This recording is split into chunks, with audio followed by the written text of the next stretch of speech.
Nous commençons par un jeu simple nous permettant de rentrer en zone offensive. Mon porteur du palais, étant pris par 2 adversaires, ne parvient pas à entrer en zone offensive et va donc faire un chip-in pour mettre le palais dans celle-ci. Son travail ne s'arrête pas là, car tout de suite, il continue à patiner pour mettre la pression au porteur adverse, aidé par un coéquipier venu au support, et mon 3e attaquant restait positionné haut en tant que 3e homme. À la suite du forecheck, l'adversaire effectue une passe de over, et tout de suite mon 3e homme réagit et va mettre la pression au nouveau porteur du palais. Cross sur la glace et palette à palette, son poke check crée un palais libre, immédiatement récupéré par un coéquipier.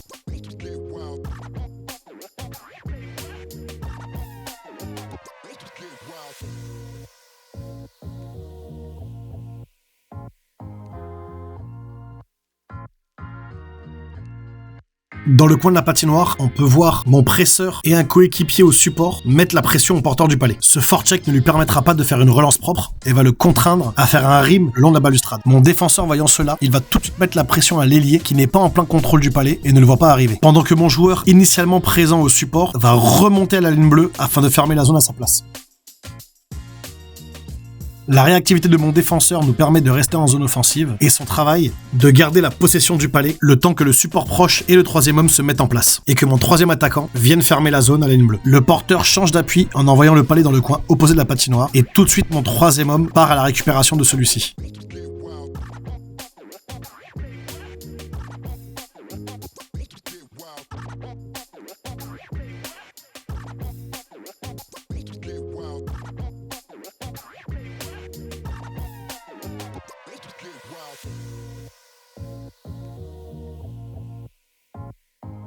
Dans ce passage, un joueur au pressing et son coéquipier au support travaillent à la récupération du palais, pendant que mes défenseurs ferment la zone et que mon 3e homme est en route pour se positionner en haut des cercles.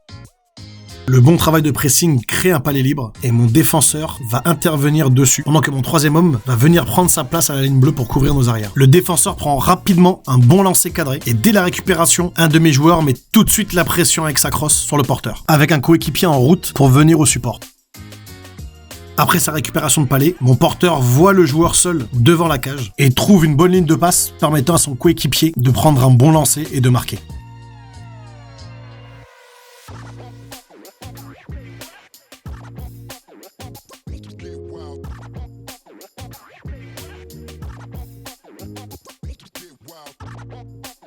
Que devons-nous faire lors d'un engagement perdu en zone neutre ? Dès que le palais est sorti du côté adverse, mon ailier gauche met la pression à son défenseur. Ça, c'est bon. Mon ailier droit, lui, reste sur l'ailier adverse. Ça, c'est pas bon. Il doit lui aussi aller mettre la pression à son défenseur. Mon centre, à son tour, fonce sur le défenseur adverse. C'est toujours pas bon. Il doit rester et marquer le centre adverse. En fonçant droit sur le porteur, il se fait facilement éliminer par celui-ci, qui se retrouve face à mes 2 défenseurs, dont le premier n'a aucune vitesse, tandis que le deuxième ne contrôle pas le gap. Ils se font à leur tour éliminer. Nous nous devons de remplir individuellement nos rôles afin de ne pas donner à l'adversaire des occasions comme celle-ci.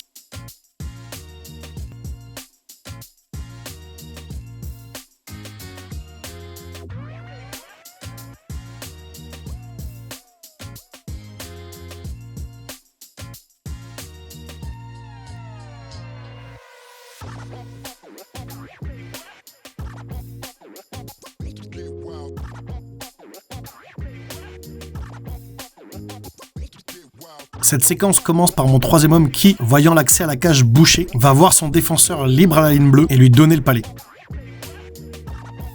Celui-ci va pouvoir prendre un bon lancer à la cage. Suite au tir, mes 3 avants travaillent devant la cage adverse pour essayer de marquer. Et dès la récupération de palais par l'adversaire, lui mettent la pression afin de le forcer à dégager celui-ci. Le palais libre créé, cela va permettre à mon défenseur d'intervenir dessus et de renvoyer le palais au fond afin que nous puissions rester en zone offensive. De nouveau, j'ai un attaquant au pressing aidé par 2 supports proches. Le travail du presseur lui permet de récupérer le palais et avec une belle feinte, d'éliminer un premier adversaire. Un deuxième se présentant face à lui, il va rapidement décaler le palais à son support proche qui lui offre une option de passe. À la réception, le support trouve le trou de souris qui lui permet de marquer. Un gros travail collectif récompensé par la meilleure des manières.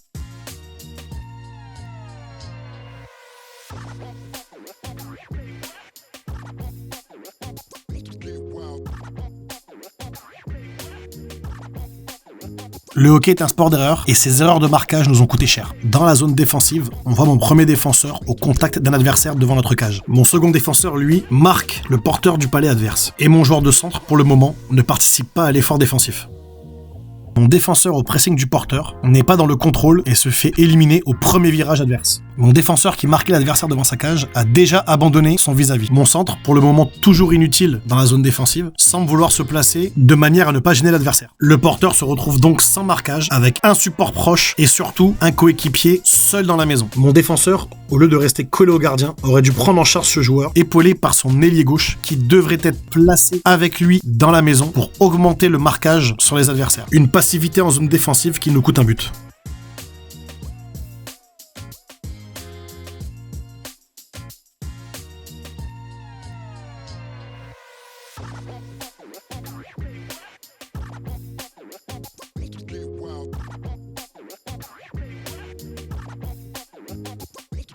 Toujours en zone défensive, mon défenseur commet une première erreur en voulant intervenir droit sur le porteur du palet.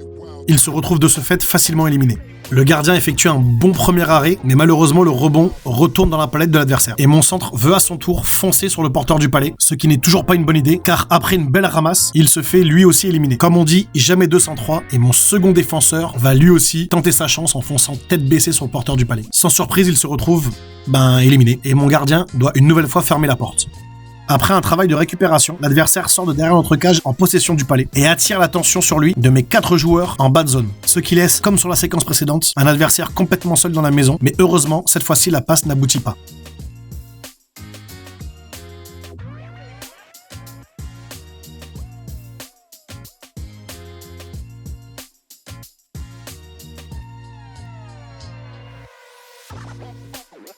Il est important de prendre les informations et de comprendre ce qui se passe sur la glace. Après avoir correctement fermé la zone, mon défenseur arme son lancer et voit qu'un adversaire vient lui mettre la pression. Il arrive quand même à prendre son shoot, mais l'adversaire récupère la possession du palet. À partir de là, mon défenseur ne s'occupe plus que du porteur du palet et des joueurs se trouvant devant lui, et il a oublié que le joueur lui mettant la pression est parti dans son dos. Petit rappel à tous mes défenseurs, aucun adversaire ne doit passer derrière vous, car on le voit maintenant, cela peut lui permettre de se retrouver en break face à notre gardien. La sanction est immédiate.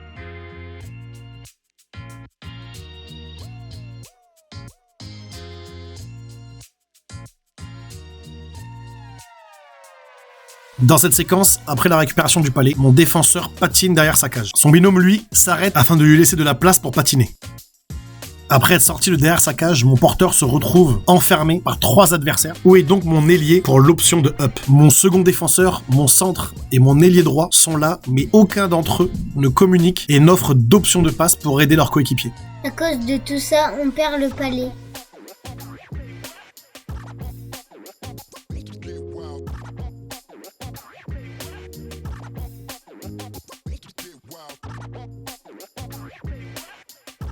À la récupération du palet par mon défenseur, on voit que l'espace derrière lui en zone neutre est complètement obstrué par des joueurs. Il veut absolument revenir là où les adversaires l'attendent, ce qui va nous faire perdre le contrôle du palet. Un de ses coéquipiers, à 2 mètres du jeu, décide que c'est le meilleur moment pour aller changer.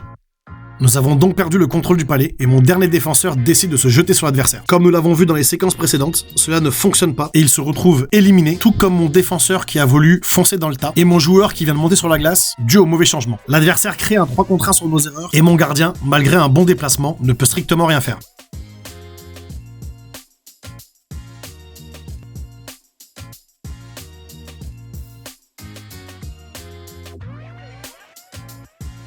Dès la récupération du palet, mon défenseur a pour option l'ailier droit le long de son couloir, mais aussi l'ailier gauche venu couper dans l'axe de la glace. En première intention, il choisit de la remettre à son ailier, qui dès la réception arrive à éliminer un adversaire et voit son coéquipier démarqué dans l'axe, ce qui lui permet de faire une passe rapide.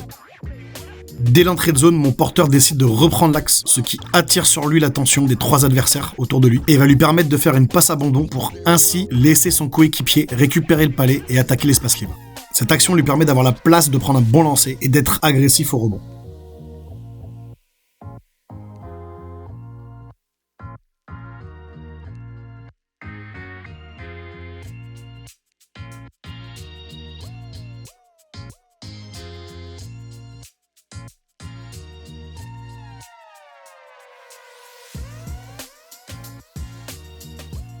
À l'issue de l'engagement, dès que le palet libre est créé, mon centre et mon ailier réagissent bien et viennent au travail de récupération.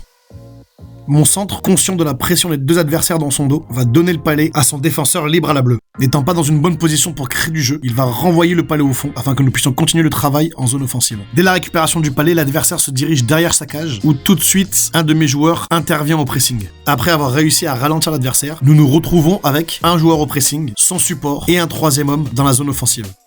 Le jeu se poursuit et mon troisième homme descend aider ses coéquipiers pour créer un 3 contre 3 dans le coin de la patinoire. Ayant de l'espace et aucun marquage, mon défenseur a donc décidé intelligemment de descendre plus bas dans la zone afin de se démarquer dans le slot. Le travail à 3 nous a permis de récupérer le palais et après une feinte qui élimine l'adversaire, un bon tir du revers nous permet de déjouer le gardien adverse.